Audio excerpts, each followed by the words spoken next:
এই প্রশ্নটি দেখি 4, 6, 7 এবং x এর গড় মান 5.5 হলে x এর মান কত? এটাও সেম আগের অঙ্কটার মতোই। তো যারা পারেন তারা ঝটপট করে দেখেন, এটা ঝটপট করে আমাকে কমেন্টে উত্তর লিখবেন। এই 3 নাম্বার দিয়ে উত্তর লিখবেন, 3 লিখে সমান চিহ্ন দিয়ে উত্তর লিখবেন। 3 নাম্বার এটা, ঠিক আছে? 3 নাম্বার দিয়ে উত্তর লিখবেন, কারণ এর আগে দুইটা দিছি। এটা হচ্ছে 3 নাম্বার। 3 নাম্বার লিখে উত্তর লিখবেন। তাহলে আমি এই ভাগে দিয়ে করে ফেলি, দেখি আপনারা করে আমার সাথে মিলাবেন, দেখেন হয় কিনা। তাহলে 4 যোগ 6 যোগ 7 যোগ x, ঠিক আছে? সংখ্যা কয়টা? 1 2 3 4, সাইড দিয়ে ভাগ, এখানে গড় মান কত?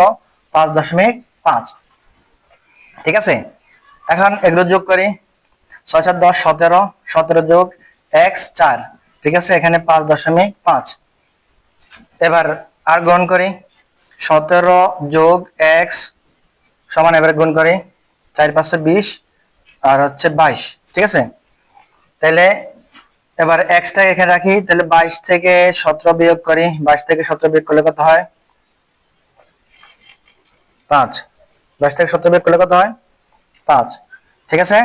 তাহলে সঠিক উত্তর 5। তাহলে কথাটা এই যে এখানে এখানে দেখেন 5.5, 5.0 দিয়েছে, অর্থাৎ দশমিকের পরে শূন্য কোনো ভ্যালু নাই, সুতরাং সঠিক উত্তর এটাই হবে। এটা জাস্ট কনফিউজে ফেলানোর জন্য দিয়েছে, ঠিক আছে? তাহলে 5.0 থাকুক আর 5 থাকুক, অপশনে যেটাই থাকুক উত্তর এটাই হবে, ঠিক আছে? ওকে।